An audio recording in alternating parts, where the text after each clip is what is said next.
Greetings, geeks and geekarellas. It is me. I'm back. Finally. Sorry about that. Made a lot of promises that I didn't keep. Runaways, check. Sabrina Christmas special, check. Sorry about that. Some things popped up IRL, like getting a new job. But also, just FYI, if you do want to hear my thoughts on Runaways Season 2, tune into next week's Channel Chasers.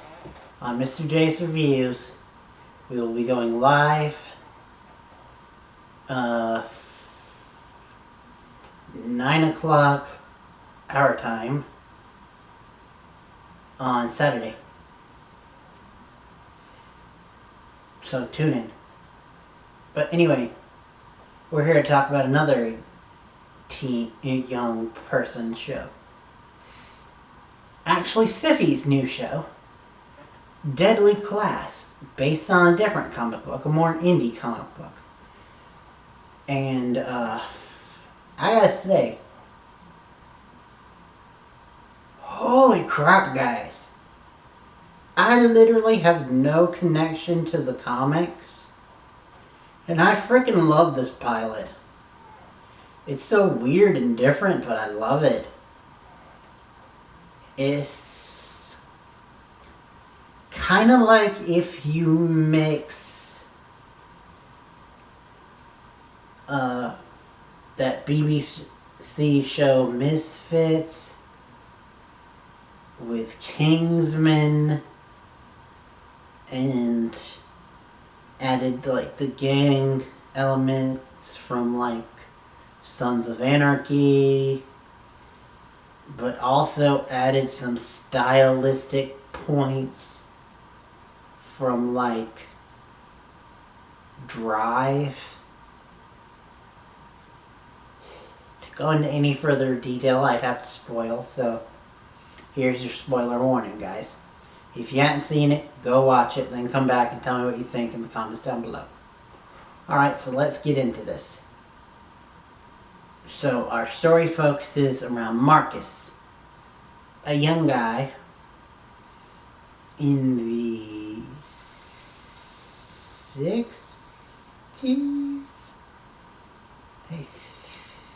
It's not the 60s. I think it's the 70s or 80s. I'm really bad with time periods, but I know Nixon's president. It was back when Nixon was president, so yeah. And Marcus is, we eventually find out that his parents died right in front of him because when Nixon like released all those crazy people from the mental hospitals, one of them committed suicide. But when she did, she landed right on his parents, killing both of them right in front of his eyes as a kid. He then went to a boarding school. No, he went to a like foster home thing for boys, and that ended up being like a sweatshop where they did some bad things. He says, beat us.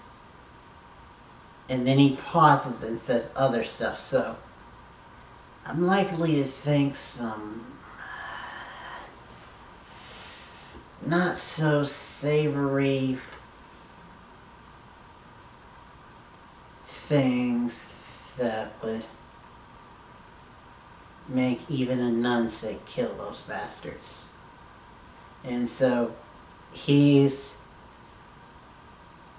they think that he's responsible for killing. The papers and all say that he's responsible for killing people and setting up a house fire, when really he just ran away and hurt some guards on his way. But the police are after him, so he goes on the run and is like a homeless guy. Until this group of people help save him from the police and then kidnap him. And Wong from Doctor Strange pops up as like an utter badass. He kind of reminds me of more of a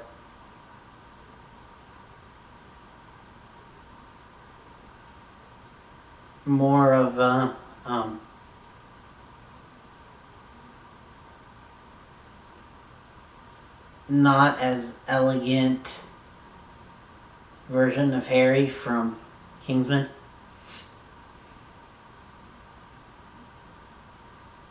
I believe his name was Harry. In case you guys didn't know, I'm bad with names. But anyway, so Colin Firth's character. And so he tells them that he runs a school for troubled teens.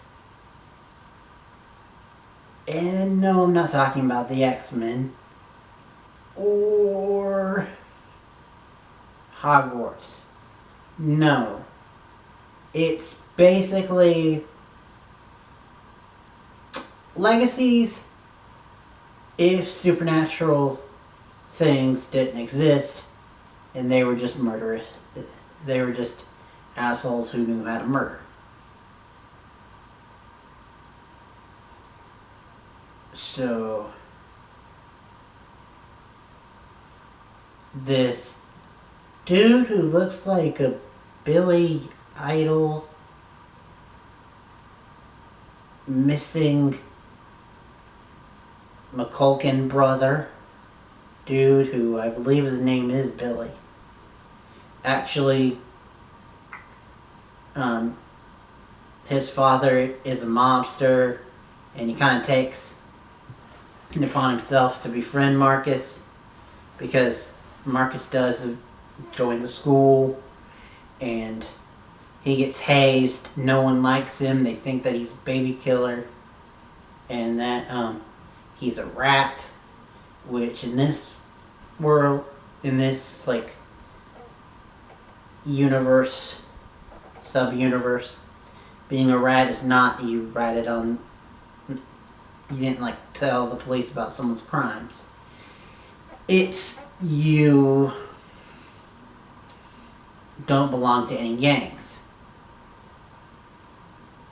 But apparently there are gangs in the school.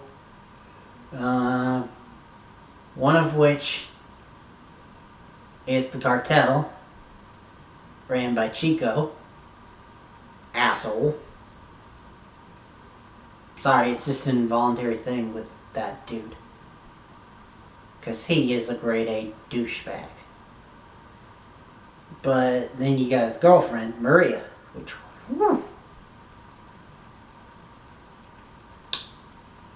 which Maria, when she first comes on the scene, you see her as kind of like the bad girl with a heart of gold. But give Deadly Class its props.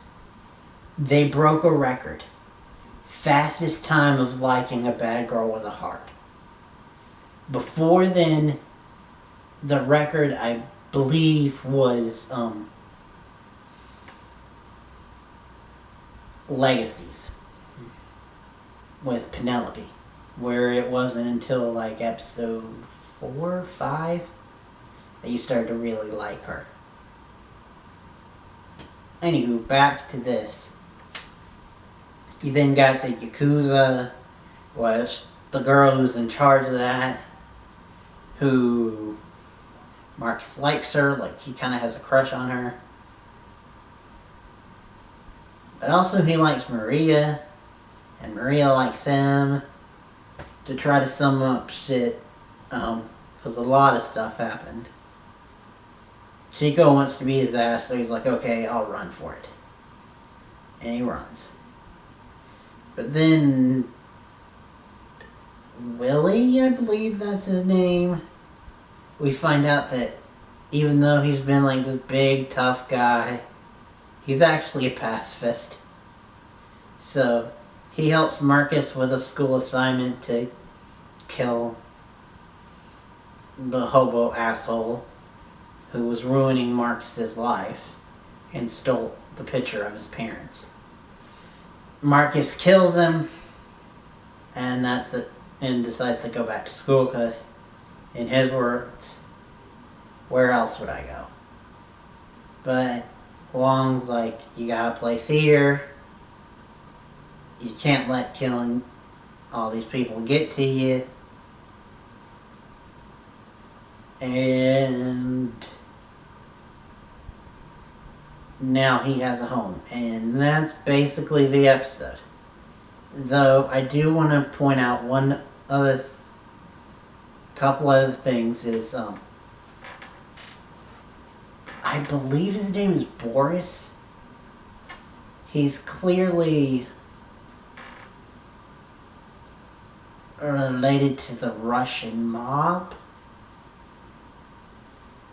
Maybe the son of the leader? I don't know. I don't think they ever said.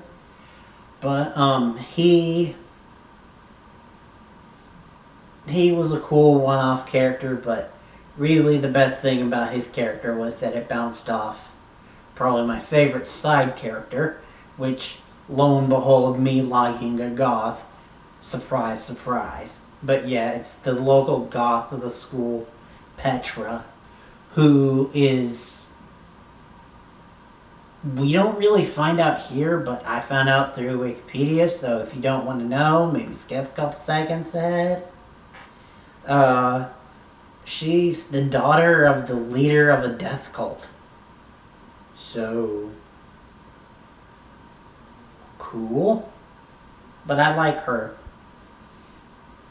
I hope her and Marcus become good friends, and by good friends, I don't mean good friends. I mean, like, actual good friends. Like, I'd like her to be, like, his good female friend. That isn't a romantic partner. But anyway, thank you guys for watching. Next time you'll see me will hopefully be for... Well, no.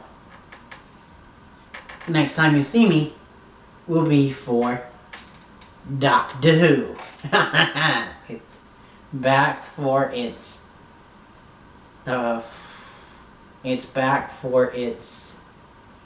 New Year's special, which then it's gone for over a freaking year again. But anyway, one problem at a time. We'll focus on the fact that we're getting a new Doctor Who story with a very familiar villain. Exterminate. Then after that, if I can get things done with work and everything, I want to try to get out my mostly annual that I skipped last year. Top 10s where I talk about albums and singles. The only time that I talk about music on this channel, but then also movies and TV shows. Which there were a lot of fucking TV shows this year. Oh shit. But I've been going on for way too long now. Thank you guys for watching. For real this time. Till next time and beyond. Dear God.